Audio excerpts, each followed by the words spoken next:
नमस्कार। लोकसभा चुनाव 2024 के लिए दक्षिण भारत क्यों महत्वपूर्ण माना जा रहा है? क्योंकि दक्षिण भारत से 130 लोकसभा सीटें आती हैं और दक्षिण भारत पर किसका कब्जा हो सकता है और किस कार की रणनीतियां देखने को मिल रही है।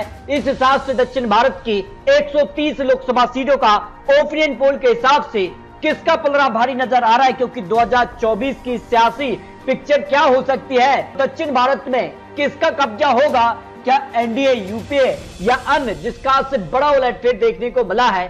क्योंकि कर्नाटक एक ऐसा राज्य था जो बीजेपी के पक्ष में था, लेकिन अब दक्षिण भारत से बीजेपी कहीं न कहीं यहाँ पर बाहर हो चुकी है और ऐसे में आने वाले तेलंगाना विधानसभा चुनाव भी महत्वपूर्ण है और बीजेपी यहाँ पर पूरी ताकत से चुनावी मैदान में उतर चुकी है और बड़े बड़े वादे यहाँ पर करती नजर आएगी। तो तेलंगाना में क्या बीजेपी विधानसभा चुनाव में पहली बार सरकार बना पाएगी? क्योंकि कर्नाटक चुनाव में यह बीजेपी को हार का सामना करना पड़ा है। तो कहीं न कहीं जिस तरह से यह महत्वपूर्ण माना जा रहा है, तेलंगाना, कर्नाटका, आंध्र प्रदेश, तमिलनाडु, केरला और पौंडीचेरी यहाँ पर राज्य हैं जो काफी महत्वपूर्ण है और कहीं न कहीं यहाँ पर लोकसभा चुनाव के लिए भी महत्वपूर्ण है, क्योंकि 130 लोकसभा सीटें इन राज्यों से आते हैं। तो क्या दक्षिण भारत में बीजेपी कमल खिला पाएगी? क्योंकि कांग्रेस ने भारत जोड़ो यात्रा यहाँ से शुरू की है और जिस कार का उनको रिस्पॉन्स मिला है, उस दम पर बड़ा उलटफेर कर्नाटक में भी देखने को मिला है। तो 2024 के लिए तेलंगाना की 17 लोकसभा सीट का क्या ओपिनियन पोल हो सकता है, इस पर कुछ महत्वपूर्ण आंकड़े सामने आ रहा है। अगर बात की जाए तो यहाँ पर पीएम के तौर पर किसे लोग पसंद करना चाहेंगे, तो 38% यहाँ पर पीएम के तौर पर नरेंद्र मोदी जी के लिए, जबकि 40% राहुल गांधी के लिए, 22% अन्य चेहरा पीएम के तौर पर देखना चाहेंगे। क्योंकि इस बार बड़े बड़े दिग्गज नेता चुनावी मैदान में है, ममता बनर्जी हो, इसके अलावा आम आदमी पार्टी भी यहाँ चुनावी मैदान में है। नीतीश कुमार ने भी दावा किया जिसका से विपक्ष एक साथ आया है।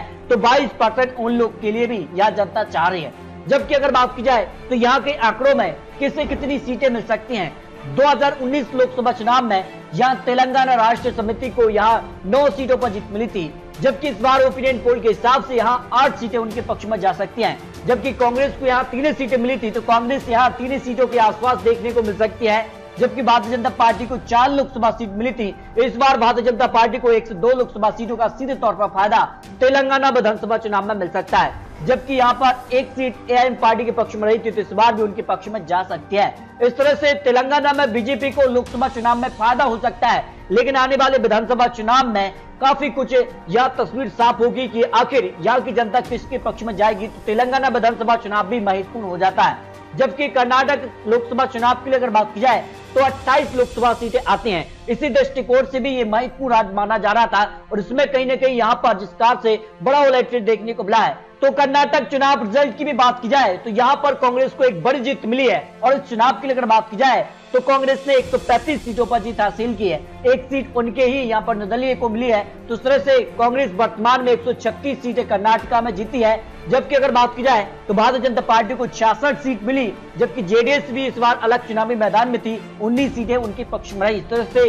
कांग्रेस ने पूर्ण बहुमत की सरकार कर्नाटका में बनाई है। तो लोकसभा चुनाव पे भी इसका असर पड़ सकता है, जिस कार का माहौल देखने को मिल रहा है। अगर बात की जाए 2019 लोकसभा चुनाव में भारतीय जनता पार्टी को यहाँ पर 25 सीटें मिली थी, जबकि उनके ही यहाँ पर गठबंधन को 1 सीट गई, जबकि यूपीए के पक्ष में 1 सीट और यहाँ पर जेडीएस के पक्ष में 1 सीट रही थी। इस तरह से अगर बात की जाए तो इस बार ओपिनियन पोल के हिसाब से भारतीय जनता पार्टी को 102 लोकसभा सीटों का करीब नुकसान दिखाई दे रहा है। कुछ सीटों पर कड़ी टक्कर भी देखने को मिल सकती है। तो यहाँ पर भारतीय जनता पार्टी के पक्ष में करीब 20 लोकसभा सीटें, जबकि कांग्रेस को 1 से 2 लोकसभा सीटों का फायदा हो सकता है। करीब 4 लोकसभा सीट जेडीएस को यहाँ 0 से 1 लोकसभा सीट जा सकती है।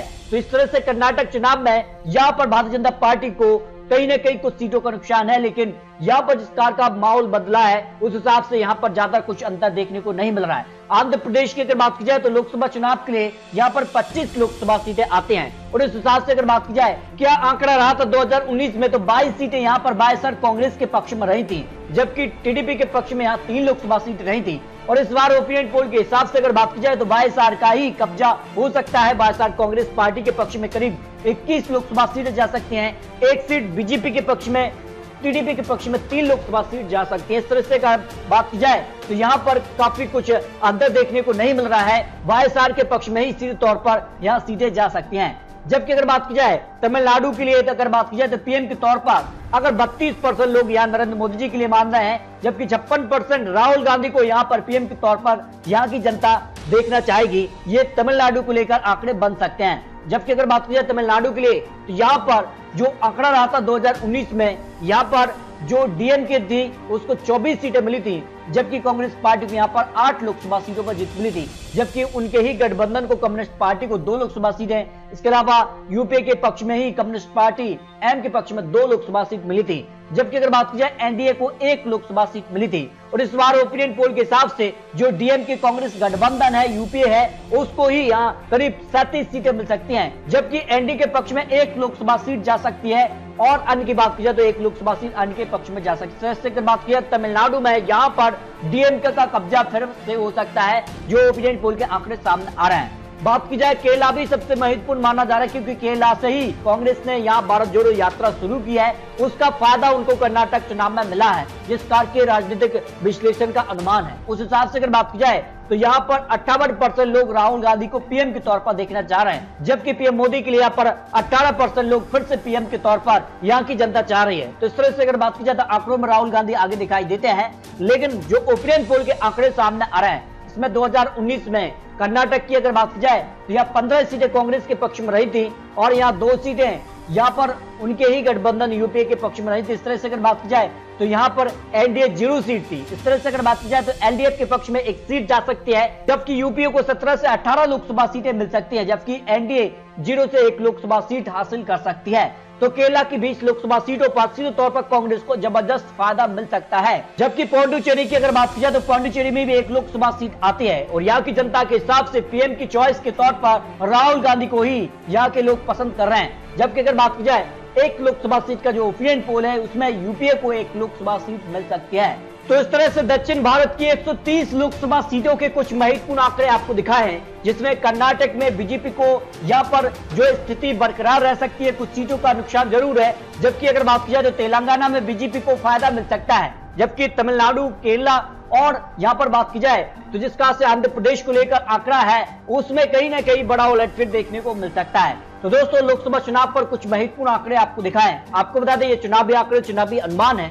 दक्षिण भारत को लेकर किस प्रकार की तैयारी होती है और किस प्रकार की बड़ी बड़ी जनसभाएं होती है, किस प्रकार के चुनावी वादे होते हैं, उसके बाद दक्षिण भारत की 130 लोकसभा सीटों पर किसका पलड़ा भारी होगा, ये तो आने वाला वक्त ही बताएगा।